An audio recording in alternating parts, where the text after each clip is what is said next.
जय हिंद। वेलकम है आप सभी का आज की साइंस की क्लास में।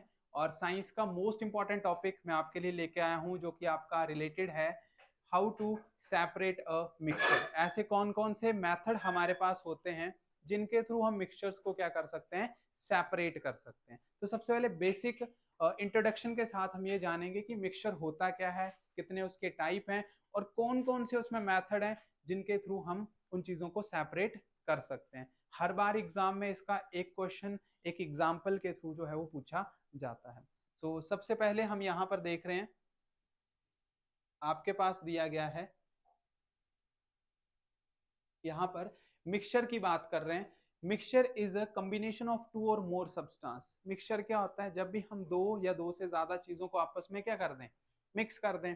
जैसे कि आप आटे में चावल को मिक्स कर दो तो उसी चीज को क्या बोल दिया जाएगा, मिश्रण बोल दिया जाएगा, मिक्सचर बोल देंगे। ठीक है। तो कॉमन सी चीज यहाँ पर बताई जा रही है जैसे कि एयर।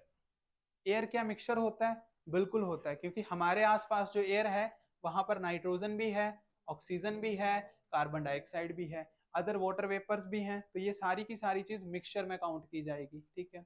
सेकंड आता है जैसे नमक और पानी को आपस में मिक्स कर दो तो वो भी एक घोल बन गया। दो चीजों को मिलाने से क्या बन जाता है, मिक्सचर बन जाता है। बट वो सारी की सारी चीजें रासायनिक रूप से जुड़ी नहीं होती हैं, रासायनिक रूप से नहीं जुड़ी होती हैं। ठीक है। हम उनको जो है वो किसी ना किसी तरीके से उनको क्या कर सकते हैं, सेपरेट भी कर सकते हैं। कुछ हैंड पिकलिंग का मेथड भी आता है। आप ये नहीं बोलेंगे कि सभी चीजों को गर्म करके ही बाहर करना हमने, नहीं, हम उनको हाथ से भी अलग कर सकते हैं। जैसे एक एग्जांपल देता हूँ, जो चावल होते हैं उसमें अगर पत्थर हैं, सुबह जैसे हम खाना बनाते हैं तो हमारे घर में जो मदर है वो क्या करते हैं, चावल से कंकर्स को क्या करते हैं या धान के जो पार्टिकल्स होते हैं उनको बाहर निकालते हैं। तो हैंड पिकलिंग का मेथड होता है। ठीक है। तो आप उसको सेपरेट कर रहे हो। अगर आटे में छोटे छोटे अगर कुछ डस्ट पार्टिकल हैं तो उनको छन्नी के थ्रू क्या करते हैं, छानते हैं। तो ये सारे के सारे मेथड क्या आपके पास है, सेपरेट करने के लिए यूज किए जाते हैं। तो उन्हीं चीजों को हम यहाँ पर डिस्कस कर रहे हैं। रेत और अगर लोहे के बुरादे अगर आपस में मिक्स हो गए हैं उनको भी हम सेपरेट कर सकते हैं। आप अगर रेत और लोहे का मिक्सचर है उसके अंदर मैग्नेट सेपरेट करो, मैग्नेट से क्या होगा, जो लोहा है वो चुंबक के साथ चिपक जाएगा, रेत अलग हो जाएगी, लोहा अलग हो जाएगा। तो इसी तरीके से हम मिट्टी को भी अलग कर सकते हैं। मिट्टी से अगर आपने हैवी पार्टिकल निकालने हैं तो आप छन्नी से उसको छानो, पतली पतली मिट्टी नीचे चली जाएगी, जो हैवी पार्टिकल होंगे वो उसके ऊपर रह जाएंगे। तो ये सारे के सारे हमारे पास कुछ ऐसे मिक्सचर्स होते हैं, इन्हीं के बारे में हमने थोड़ा सा डिटेल में डिस्कस करना है। अच्छा, नेक्स्ट आता है यहाँ पर हमारे पास सबसे पहले कि टाइप क्या क्या होते हैं मिक्सचर के। अब ऐसा तो है नहीं कि दूध में अगर पानी डाला है तो उसको छानने से दूध अलग हो जाएगा और पानी अलग हो जाएगा। तो पहले उसकी प्रॉपर्टी या उसके टाइप को पढ़ना पड़ेगा कि कैसे सेपरेट कर सकते हैं। हमारे पास दो टाइप होते हैं। सबसे पहला है होमोजीनियस, जिसको बोलते हैं समांगी, और दूसरा आता है हिट्रोजीनियस। ठीक है। तो सबसे पहला जो आपके पास है इसमें हम डिस्कस करते हैं mixture in which the composition is uniform throughout and the component cannot be seen separately। हमें अलग अलग पार्टिकल नहीं दिखाई देते हैं इसमें। जैसे मिल्क और वाटर है, क्या आपको उसमें मिल्क और वाटर अलग दिखता है? नहीं दिखता है। लेकिन अगर चावल के अंदर पत्थर है तो आपको आसानी से अलग अलग उसमें दिख जाते हैं। एक मिट्टी के अंदर छोटे छोटे पत्थर हैं, रेत के पार्टिकल्स हैं, आयरन के पार्टिकल्स हैं, आपको अलग अलग दिखते हैं।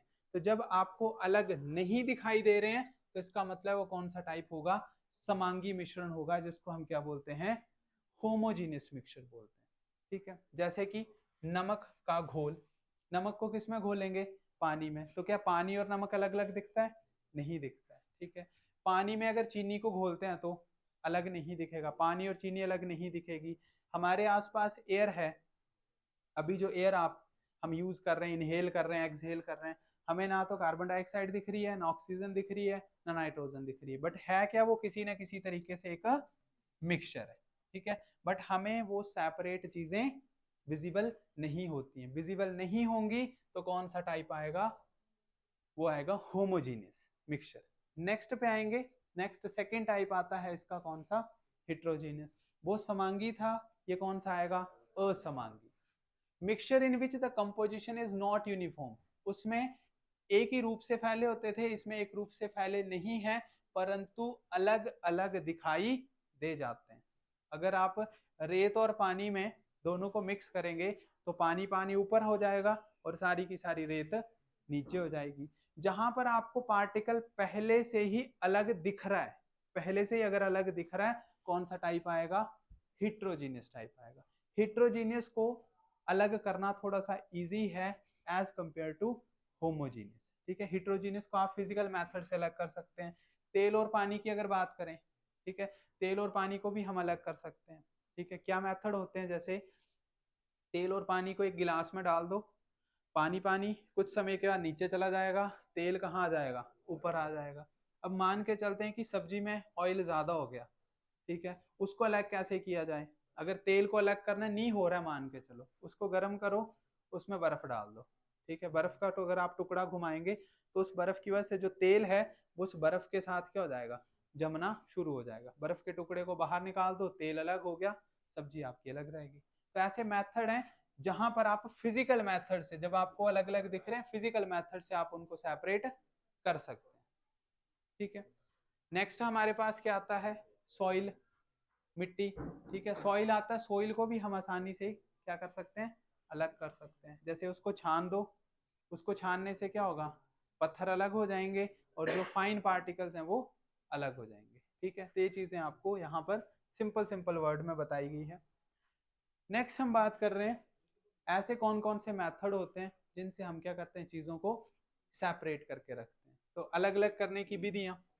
अब ऐसा नहीं कि हर बार आप छन्नी का यूज करेंगे सारी चीजों को साफ कर सकते हैं। छन्नी से सिर्फ आटे को छान सकते हैं, चाय को छान सकते हैं। अगर आप ऑयल और वाटर को अलग कर रहे हैं तो क्या छन्नी से होगा? नहीं होगा। तो किस हिसाब से होता है? क्योंकि अलग अलग मेथड, अगर कणों के आकार अलग हैं, डेंसिटी अलग है, कोई चीज किसी में घुल रही है कि नहीं घुल रही है, ठीक है, अगर उसमें कोई मैग्नेटिक करेक्टरिस्टिक्स हैं या फिर उनका बॉइलिंग पॉइंट या जो उनका फ्रीजिंग पॉइंट अगर दोनों का अलग अलग है, उनके बेसिस पर ही हम क्या कर सकते हैं? उनको अलग कर सकते हैं। ठीक है, अब मैंने एक एग्जांपल आपको बताया वाटर एंड ऑयल का। बर्फ डालने से तेल अलग क्यों हो रहा है? क्योंकि दोनों का फ्रीजिंग पॉइंट क्या है? अलग अलग है। ठीक है, पानी का फ्रीजिंग पॉइंट होता है 0 डिग्री पे। आप एक फ्रिज के अंदर पानी की बोतल रखो, 0 डिग्री टेम्परेचर पे वो आपको जम जाएगा। अगर एक रिफाइंड ऑयल अगर आप फ्रिज के अंदर रखते हैं, नहीं जमेगा। क्यों? क्योंकि उसका फ्रीजिंग पॉइंट 0 डिग्री सेल्सियस नहीं होता है। तो हर किसी की अपनी अपनी प्रॉपर्टी है, चाहे वो उसके कणों के आधार पर, उसकी डेंसिटी, उसकी सॉल्युबिलिटी के ऊपर, उसकी मैग्नेटिक प्रॉपर्टी, उसका फ्रीजिंग पॉइंट, उसका बॉइलिंग पॉइंट, हर किसी तरीके से क्या होती है? अलग अलग होती है। तो अब हम जानेंगे ऐसे कौन कौन से मेथड हैं जिनके थ्रू हम चीजों को क्या कर सकते हैं? सेपरेट कर सकते हैं। सबसे पहला है आपके पास हाथ से चुनना, यानी कि हैंड पिकलिंग की बात कर रहे हैं। बड़ा आसान सा कॉन्सेप्ट है। यहाँ पर बोला गया कि जब भी आपके पास ज्यादातर इम्प्योरिटियां लार्ज अमाउंट में और उनका साइज अगर बड़ा होता है तो उनको हम आसानी से हाथ से क्या कर सकते हैं? अलग कर सकते हैं। जैसे ये पर्सन है, गेहूं में से किसी चीज को क्या कर रहा है? अलग कर रहा है। ठीक है, अब घर में जैसे अगर मार्केट से दाल लेके आते हैं तो दाल को छानते नहीं है। ठीक है, दाल को एक प्लेट में डाल दो और उसमें से धीरे धीरे जो कंकर है या वेस्ट मटेरियल उनको क्या कर लो? अलग कर लो। तो ये आपका मेथड कौन सा है? Hand pickling. आपको ये पता होना चाहिए कि चावल से कंकड़ निकालना कौन सा मेथड है। अब आपके पास यहाँ पर लगभग लगभग 12-13 मेथड आने वाले हैं। आपको पता होना चाहिए कि कौन सा मेथड किस पर्पज से यूज किया जा रहा है। चावल से अगर पत्थर निकालने हैं, रिमूव करना है स्टोन को राइस से, तो कौन सा मेथड यूज किया जाता है? हैंड पिकलिंग मेथड यूज करते हैं। नेक्स्ट कॉन्सेप्ट पे आएंगे। नेक्स्ट कॉन्सेप्ट है आपके पास बिनोइंग। बिनोइंग का मतलब होता है फटकना। ठीक है, जैसे लोकल भाषा में हम छज का यूज करते हैं, देखा होगा। छज क्या होता है? जिससे सूप भी बोलते हैं कई कई जगह पे, है ना। तो जैसे अगर मेरे पास ये बुक है, मान के चलो, ठीक है, इसमें जो है वो हम कोई चीज डाल रहे हैं और उसको क्या कर रहे हैं? हम झाड़ रहे हैं ऐसे ऐसे, उससे हैवी पार्टिकल अंदर रह जाते हैं और जो हल्की पार्टिकल्स होते हैं वो क्या हो जाते हैं? उससे बाहर निकल जाते हैं। या फिर हम इसमें कई बार फैन का यूज भी कर लेते हैं। जैसे धान छानते हैं ना, ठीक है, तो धान जो फैन लगाया उसके आगे वो एक ट्रे पकड़ी है, उससे जैसे नीचे गिर रहे हैं और हवा के प्रेशर से हल्के पार्टिकल बाहर हो रहे हैं और धान सारे कहाँ गिर रहे हैं? नीचे गिर रहे हैं। तो वो मेथड कौन सा होता है? बिनोइंग। इससे हवा की सहायता से आप हल्के कणों को बाहर निकाल सकते हैं और भारी कण जो वो नीचे आके गिर जाते हैं। कई बार घरों में चावल को भी छांटते हैं, तो ऐसे ही मेथड होता है। जैसे मान के चलो चावल के अंदर अगर फूल है तो एक एक करके तो नहीं निकाल सकते, तो जो हल्के पार्टिकल है उसके लिए सबसे अच्छा मेथड होता है हवा का। उसको किसी एक ट्रे में डालो, फैन के सामने ले जाओ, चावल सारे नीचे गिर जाएंगे और जो हल्के जो फूलों के पार्टिकल होंगे वो सारे उस हवा के प्रेशर से बाहर हो जाएंगे। नेक्स्ट कॉन्सेप्ट पे आएंगे। नेक्स्ट मेथड है हमारे पास यहाँ पर, वो है छन्नी से छालना। छन्नी से छालना use to separate the particle of different size. अब यहाँ पर डिफरेंट साइज है हमारे पास, कौन कौन से हो सकते हैं? अलग अलग आकार के कणों को चलनी या फिर छन्नी की सहायता से क्या करना? छानना। चलनी भी बोलते हैं कई बार, छन्नी भी बोलते हैं, अलग अलग जगह पे अपनी अपनी भाषा है। जैसे आटे से चोकर को अलग करना। चोकर क्या चीज होती है? जो हैवी पार्टिकल होते हैं, ऐसी गेहूं जो प्रॉपर तरीके से आटे में कन्वर्ट नहीं हुई है, जैसे दलिया होता है ना, उस तरीके का। तो उससे जब हम छानेंगे, जो बिल्कुल बारीक फाइन आटा है वो सारा का सारा नीचे, और जो हैवी ग्रेन है वो सारे के सारे ऊपर रह जाते हैं। तो उसको हम बोलते हैं छन्नी से छालना। नेक्स्ट आता है क्वेश्चन हमारे पास यहाँ पर, वो है मैग्नेटिक सेपरेशन। मैग्नेटिक सेपरेशन का मतलब है चुंबकीय विधि। अब इसमें किसका यूज करेंगे? चुंबक का यूज करेंगे। चुंबक का यूज कैसे हो सकता है? देखो, जब एक मिक्सचर में एक चीज चुंबक वाली हो, दूसरी अचुंबक वाली हो, ठीक है, लोहे के बिल्कुल पतले पतले आप पार्टिकल ले लो, जैसे छोटी छोटी कीलें आती है ना, वैसे आप कर लो, और उसको प्लास्टिक की कीलों के साथ मिक्स कर दो। अब 1 किलो कील अगर आप लेते हैं, बिल्कुल छोटी छोटी, जो मोची नहीं होते हैं, वो जो शूज पे लगाते हैं, बिल्कुल पतली सी होती है कील, अगर आपने वो कीलें ले ली 1 किलो में, वो आपके पास 1000-2000 कीलें आएंगी। अब उनको अलग करना है आपने प्लास्टिक की कीलों से, एक एक करते करते तो फिर शाम हो जाएगी। ठीक है, सबसे अच्छा मेथड क्या होता है? मैग्नेट लो, जैसे ये बताया आपके पास, सल्फर और आयरन दोनों को मिक्स किया, मैग्नेट घुमाया, लोहे वाली चीज मैग्नेट के साथ अटैच हो जाएगी, और बाकी जो चीज बच जाएगी वो आपका दूसरे पार्टिकल बच जाएंगे। तो यहाँ पर हम मैग्नेटिक मेथड का भी यूज कर सकते हैं। जैसे एग्जांपल बताया है, रेत से लोहे के बुरादे को अलग करना। लोहे का बुरादा कैसे होता है? जैसे कोई बेल्डिंग की दुकान होती है ना, वहां पर बेल्ड करते हैं या लोहे को काटते हैं, तो काटने के टाइम जो बिल्कुल पतले पतले छोटे छोटे पार्टिकल गिरते हैं, जैसे लकड़ी को काटते हैं तो बुरादा गिरता ना बिल्कुल पतला, वैसे लोहे के पार्टिकल भी गिरते हैं। ऐसे पार्टिकल को अलग करने के लिए हम किसका यूज कर सकते हैं? चुंबक का यूज कर सकते हैं। नेक्स्ट देखते हैं इसके बाद कौन सा और मेथड है। नेक्स्ट आता है हमारे पास सेडिमेंटेशन। अब साधन बोलते हैं इसको। सेडिमेंटेशन का मतलब है इस प्रक्रिया में भारी अघुलनशील कण जो होते हैं वो नीचे बैठ जाते हैं। सेडिमेंटेशन के लिए आपको कुछ ना कुछ टाइम देना पड़ेगा। टाइम कैसे देंगे? जैसे कि एक कीचड़ वाला पानी है, मडी वाटर है, ठीक है, इसको 1 घंटा अगर आप रहने देंगे, सारा का सारा कीचड़ कहाँ चला जाएगा? नीचे, और ऊपर जो पानी है वो सारा क्या हो जाएगा? साफ आ जाएगा। हालांकि इसका रंग बिल्कुल क्लीन तो नहीं होगा, लेकिन आप क्या कर सकते हैं, इसको किसी अलग चैम्बर में डाल दो, वहां पर भी उसको 1 घंटा रहने दो, वो फिर से बैठ जाएगा। उसके बाद उसको फिर से आप सेपरेट करो। हमारे जितने आरओ प्यूरिफायर होते हैं वो सेडिमेंटेशन पर भी काम करते हैं। इसलिए कभी आप देखना, ऊपर से आपने पानी डाला, एकदम से नीचे टैप में पानी नहीं आता है, टाइम लेता है वो, क्योंकि कौन सा प्रोसेस फॉलो होता है? सेडिमेंटेशन। जो भी हैवी पार्टिकल है वो सारे नीचे बैठ जाएंगे, और जो पानी है वो सारा का सारा ऊपर से जो है वो हमारे पास क्लीन वाटर आ जाता है। जैसे कि पानी के अंदर रेत घोल दो, पानी के अंदर मिट्टी घोल दो, मिट्टी धीरे धीरे, रेत धीरे धीरे कहाँ बैठ जाएगी? नीचे बैठ जाएगी, और ऊपर का पानी जो हो जाएगा साफ सुथरा। ठीक है, नेक्स्ट पे आएंगे। नेक्स्ट मेथड है हमारे पास अपसारण, डिकेंटेशन बोल रहे हैं। इसका मतलब क्या होता है कि अपसादन के बाद, जो भी मैंने आपको बताया, एक चैम्बर में आपने मिट्टी घोली थी, धीरे धीरे मिट्टी जो है वो नीचे बैठ गई, और ऊपर जो है वो आपके पास क्या आ गया? वाटर आ गया।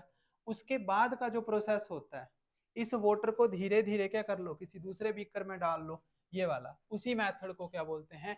अपसारण। पर आता किसके बाद है? सेडिमेंटेशन के बाद आता है। कौन सा मेथड? अपसारण। ये पहले नहीं करना है। तो पहले तो वो कीचड़ मिक्स हुआ होगा, तो पहले ही छान देंगे तो कुछ नहीं होगा।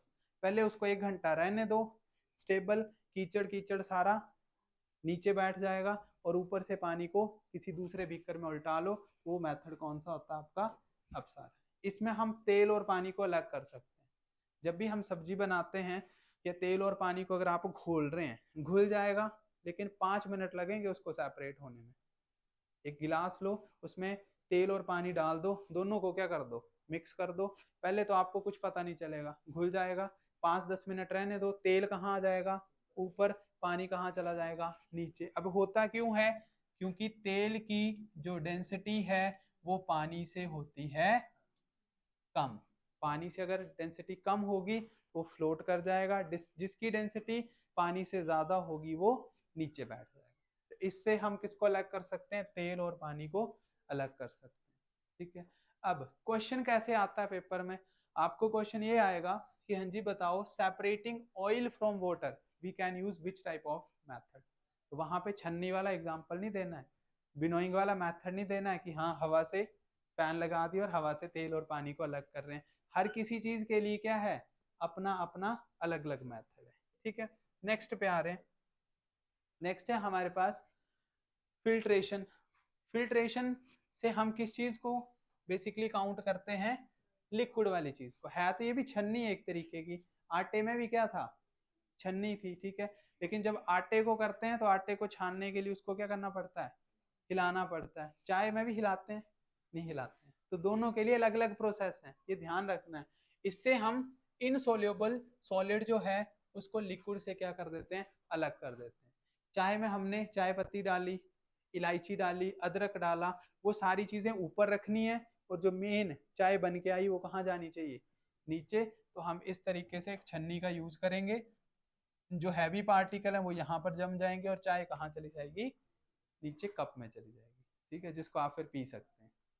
ठीक है। और कुछ ऐसे होते हैं जो बिना फिल्ट्रेशन के भी पी जाते हैं। ठीक है, अपना अपना प्रोसेस है। ठीक है, हमें जो वो फिल्ट्रेशन वाली चाहिए, लेकिन ज्यादातर जो बुजुर्ग लोग होते हैं वो बिना फिल्टर वाली पीते हैं। ठीक है, ये चीज भी है। चाय से चाय पत्तियों को अलग करना कौन सा मेथड आता है? फिल्ट्रेशन मेथड आता है। ठीक है, निस्पंदन विधि भी बोलते हैं इसको। नेक्स्ट पे आ रहे हैं। नेक्स्ट देखेंगे इवेपोरेशन। इवेपोरेशन का मतलब होता है जिसमें हम चीजों को क्या कर रहे हैं? गर्म कर रहे हैं। इवेपोरेट का मतलब हीट करना, गर्म करना। इस प्रक्रिया में जो लिक्विड है, द्रव है, वो भाप बनकर क्या हो जाता है? उड़ जाता है। भाप बन के उसको उड़ा दो। जैसे कि समुद्री जल से नमक को अलग करना। समुद्र का पानी कैसा होता है? खारा, नमकीन। उस पानी को तो पी नहीं सकते, उसको क्या करेंगे? उस मिक्सचर को गिलास में डाल दो, धीरे धीरे उसको क्या करो? हीट करो। सारा का सारा पानी जो है वो कहाँ चला जाएगा? इवेपोरेट हो जाएगा। और जो हैवी पार्टिकल NaCl जो है वो कहाँ रह जाएगा? नीचे रह जाएगा। ठीक है, तो कौन सा मेथड यूज किया जाता है वहां पर? इवेपोरेशन मेथड यूज करते हैं। ये चीज आपने ध्यान में रखनी है। नेक्स्ट टाइप पे आएंगे। नेक्स्ट आता है डिस्टिलेशन। डिस्टिलेशन में आपको ये बोला गया कि आपने लिक्विड को अलग करना है किसी दूसरे लिक्विड से। जो पिछला प्रोसेस था इवेपोरेशन, उसमें क्या चीज थी? उसमें देखो, उसमें आप यूज कर रहे थे, यहाँ पे था आपके पास है, कि किसी लिक्विड के अंदर आपने उसको भाप बनाना है, उड़ाना है, बट किससे? सॉलिड चीजों से। सॉलिड चीजों से। चीनी और नमक का सॉरी चीनी और पानी को आपस में मिक्स कर दो, तो चीनी क्या चीज है? सॉलिड है। और पानी क्या चीज है? लिक्विड है। ठीक है, दोनों को आपने अलग किया। पानी जो वो भाप बन के अलग चला जाएगा, और शुगर जो वो सारी की सारी नीचे बैठ जाएगी। यहाँ पर हमने सॉलिड और लिक्विड की बात की है, उस प्रोसेस को बोला इवेपोरेशन। लेकिन अब जो प्रोसेस है हमारे पास, जिसका नाम है डिस्टिलेशन, इसमें दोनों की दोनों चीजें क्या आ जाएंगी? लिक्विड आएंगी। दोनों की दोनों चीजें लिक्विड आएंगी। अब लिक्विड आएंगी, बट कंडीशन है दोनों के बॉइलिंग पॉइंट क्या होने चाहिए? अलग होने चाहिए। इससे हम पानी से किसको अलग कर सकते हैं? अल्कोहल को अलग कर सकते हैं। कैसे? देखो, ये हमारे पास मिक्सचर है जिसमें पानी और अल्कोहल दोनों डाले हैं। दोनों का बॉइलिंग पॉइंट कितना है? अलग अलग। मान के चलो कि दोनों जो हैं वो 100 डिग्री पर उबल जाते हैं, तो हम उनको कभी भी अलग नहीं कर सकते। नहीं कर सकते ना। ठीक है, अलग कैसे हो सकता है? क्योंकि पानी का बॉइलिंग पॉइंट कितना होता है? 100 डिग्री, अल्कोहल का बॉइलिंग पॉइंट कुछ और होता है। दोनों अलग अलग स्टेजों पे गर्म होंगे, तो पानी जो है वो धीरे धीरे, हम उसको किसी अलग कंटेनर में डाल लो, पानी सारा उड़ के बाहर हो जाएगा और अल्कोहल जो वो सारा सेपरेट होके रह जाएगा। लेकिन अगर हम पानी और अल्कोहल को मिक्स कर रहे हैं बट इन दोनों का बॉइलिंग पॉइंट कैसा है, सेम टू सेम है, तो हम उनको अलग नहीं कर सकते।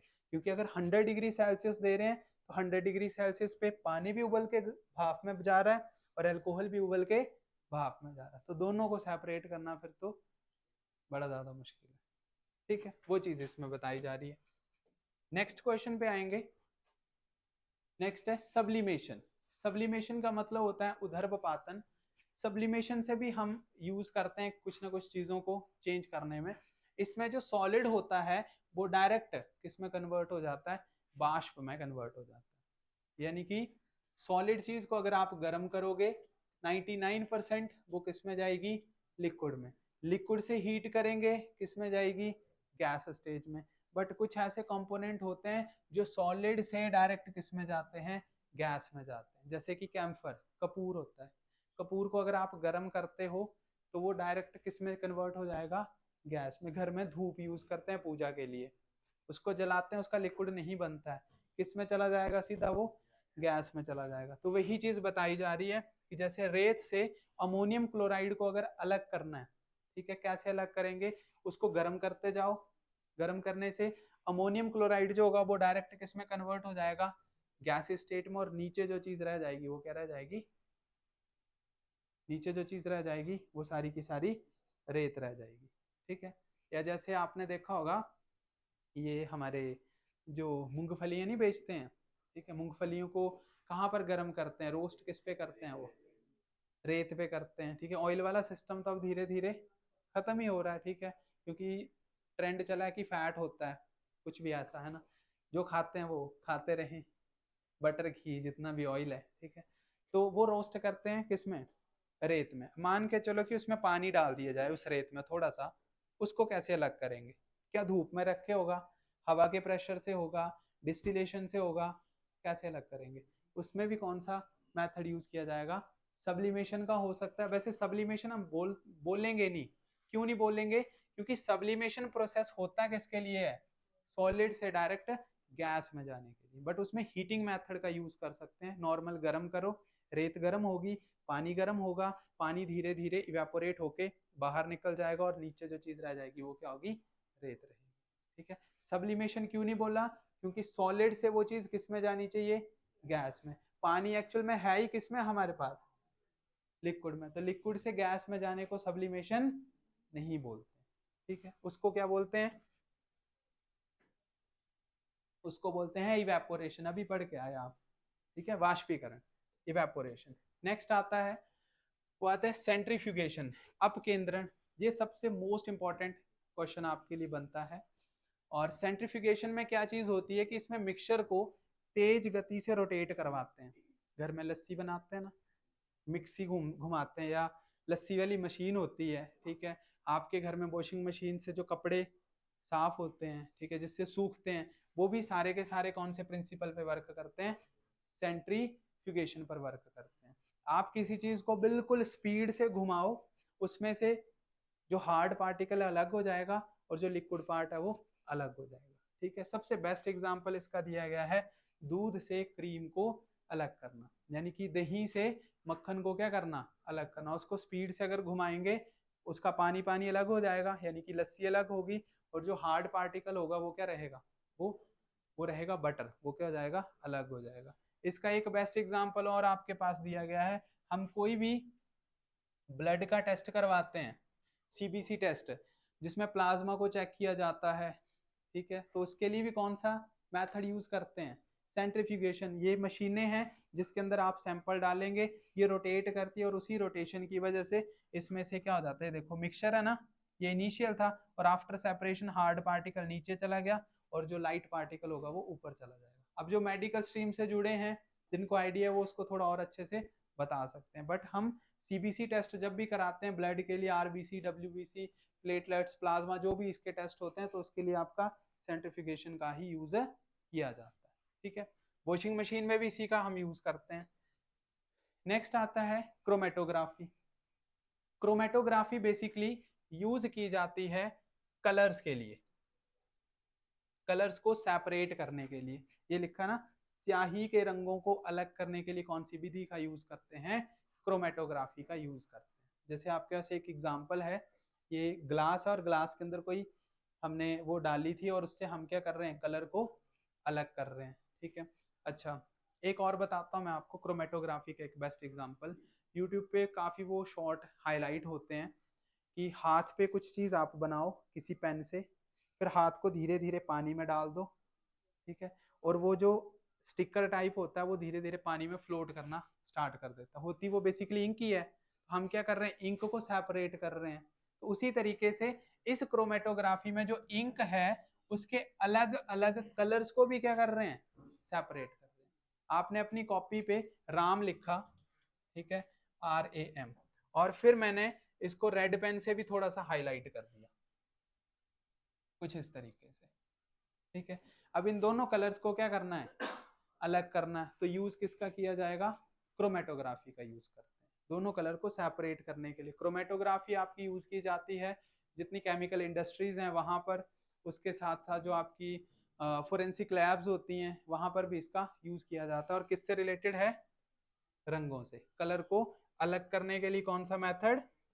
क्रोमेटोग्राफी। ठीक है, नेक्स्ट पे आएंगे। नेक्स्ट आता है लोडिंग। लोडिंग का मतलब है भारण विधि। इसमें आप कोई चीज ऐड कर देंगे और उसकी वजह से जो भारी पार्टिकल हैं वो सारे के सारे क्या कर जाएंगे? नीचे बैठ जाएंगे। कोई चीज आप ऐड कर दो और अचानक से कोई चीज हो रही है, एक तरीके का कैटालिस्ट की तरह काम कर रहा है कि आपने जैसे आग जलानी है, हल्का सा मिट्टी का तेल डाल दो, आग क्या हो जाएगी? फटाफट जल जाएगी। और कागज से जलाएंगे तो उसमें क्या लगेगा? टाइम लगेगा। वैसे अगर कोई मडी वाटर है, आप उसको रखे छोड़ो, 1 घंटा रखे छोड़ो, तो धीरे धीरे मिट्टी कहाँ जाएगी? नीचे जाएगी, ठीक है, और पानी जो ऊपर सेपरेट होगा। लेकिन अगर हमें किसी प्योरिटी के लिए कोई चीज करनी है, फिटकरी, फिटकरी डाल दो, जितने हैवी पार्टिकल हैं वो सारे कहाँ चले जाएंगे? नीचे चले जाएंगे, ठीक है। तो इसको गंदे पानी को साफ करने के लिए इसलिए हम किसका यूज करते हैं? फिटकरी का यूज करते हैं। ये कौन सा मेथड? आपका लोडिंग मेथड है, ठीक है। ये चीज आपने ध्यान में रखनी है। नेक्स्ट क्वेश्चन आ रहा है, लास्ट क्वेश्चन आपका ये, वो है तैरन विधि, ठीक है, यानी कि फ्लोट करना। फ्लोट करने के लिए सबसे बेस्ट एग्जांपल, रेत से बुरादे को अलग करना। जैसे प्लास्टिक के कोई छोटे छोटे बुरादा आप ले लो, कचरा कोई, ठीक है, दोनों को अलग करना है। उन दोनों के मिक्सचर को पानी में डाल दो, रेत कहाँ चली जाएगी? सारी नीचे, और जो हल्के पार्टिकल होंगे वो सारे ऊपर रह जाएंगे। तो वहां पर हम किसका यूज करते हैं? फ्लोटेशन का यूज करते हैं। इस विधि में जो हल्के कण है वो तैर जाते हैं और जो भारी कण है वो नीचे डूब जाते हैं। अच्छा, अब बात ये है कि ये तो आपके पास डिफरेंट डिफरेंट मेथड है। आपको ये भी पता होना चाहिए कि कौन सा मेथड आपको ये बता रहा है कि आप सॉलिड से सॉलिड को अलग कर सकते हैं। कौन सा मेथड ऐसा है जो आपको ये बता रहा है कि आप सॉलिड से लिक्विड को अलग कर सकते हैं? जैसे नमक और पानी का घोल अलग करना, रेत और अमोनियम क्लोराइड दोनों सॉलिड है, तो उस केस में कौन सा यूज किया जाएगा? सब्लिमेशन। क्योंकि अमोनियम क्लोराइड को हीट करने से वो डायरेक्ट सॉलिड से किस में कन्वर्ट हो जाती है? गैस में कन्वर्ट हो जाती है, ठीक है। तो ये आपके पास जो है वो मेजर सेपरेटिंग के मेथड हैं। हर बार आपके एग्जाम में यहाँ से एक क्वेश्चन डेफिनेटली पूछा जाता है, ठीक है। तो ये आज की इंपॉर्टेंट क्लास थी। आई होप आपको जितने भी क्वेश्चंस बताए गए हैं वो सारे के सारे आपने कवर किए। जल्दी एक और इंपॉर्टेंट सेक्शन के साथ फिर से हम आपसे जुड़ेंगे। तब तक के लिए जय हिंद, जय भारत।